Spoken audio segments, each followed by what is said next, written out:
Aïe, konnichiwa la petite communauté. Hier soir, je vous ai dit que je voulais me lever tôt pour aller visiter Fushimi Inari. Je me suis levé tôt. Sauf que la petite boulette que j'ai fait, c'est que je me suis trompé de métro en arrivant à Fushimi Inari. Donc du coup, j'ai perdu 1 heure entre l'aller et le retour. Et là, il est pas loin de 8 heures. J'espère qu'il n'est pas trop tard pour visiter Fushimi Inari, car c'est un site très visité, peut-être l'un des plus visités de Kyoto. Et je voulais me lever très tôt pour éviter la foule de touristes. Bon, on va voir. La boulette, la boulette, la boulette, la boulette!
Une présentation loin du bruit, l'agitation de la foule pour représenter Fushimi Inari et les torii. Derrière moi, je suis en présence d'un tori.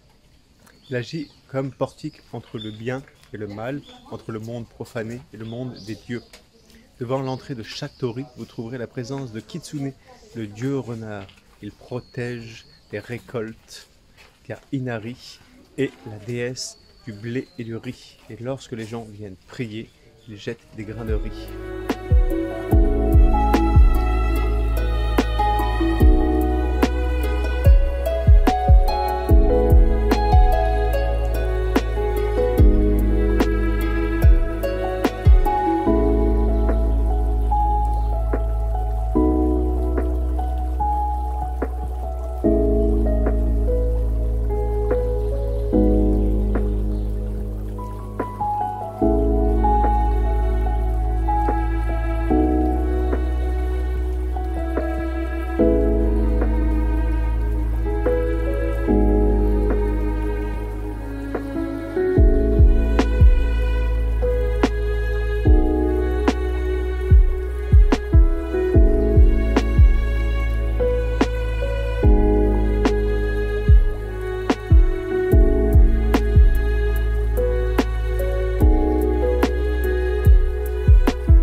Vous avez une petite randonnée à faire de l'entrée de Fushimi Inari de 2 heures. Vous montez jusqu'en haut de la petite montagne.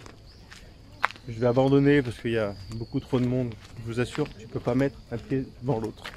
Bon, les gens sont quand même plus concentrés sur l'allée des 300 torii, mais il y a beaucoup trop de monde. C'est pas agréable en fait quand il y a trop de monde comme ça. Tu prends pas de plaisir à visiter. Donc on va aller en ville visiter autre chose. Après avoir visité Fukushi Inari, il nous fallait un endroit au calme, en pleine quiétude. Je vous présente donc le jardin de Sosai-en, qui est vraiment situé au cœur de Kyoto. Il n'y a vraiment pas beaucoup de touristes qui le visitent et ça c'est vraiment bien. Maintenant, le premier qui s'approche, qui passe devant mon objectif, qui me pousse pour prendre une photo, je sors mon parapluie tel un katana et j'attaque comme un samouraï japonais.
Là, je vais aller manger dans un petit restaurant, un petit boui-boui japonais, une omelette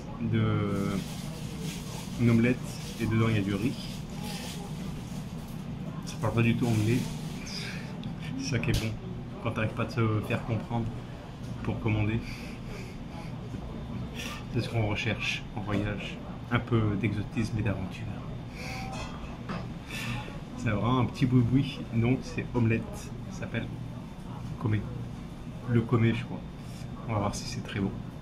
Alors voici le Kome, c'est une omelette avec du riz à l'intérieur et des champignons, du ketchup. Ça me coûte 800 yens, je vous mettrai la reconversion. Et en entrée, j'ai eu de la salade avec une banane. C'était bon au final. Voilà. Agréable appétit.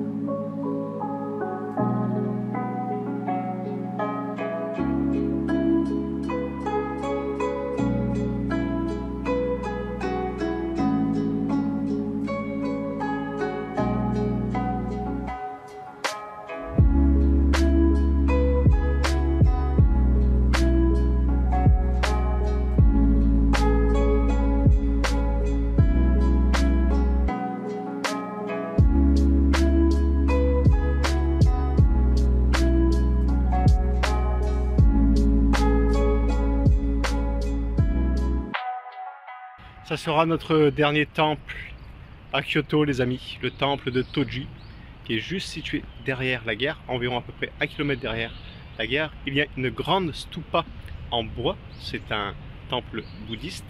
Alors les temples en bois étaient construits avant le 8e siècle, c'est à partir du 8e siècle que les stupas sont venus en dur. Vous avez 3 bâtiments qui entourent la stupa en bois, et sachez qu'au Japon il est interdit de prendre des photos à l'intérieur des temples quand il y a Bouddha. Et vous savez, les Japonais respectent énormément les règles, donc ne faites pas de bêtises quand vous êtes au Japon.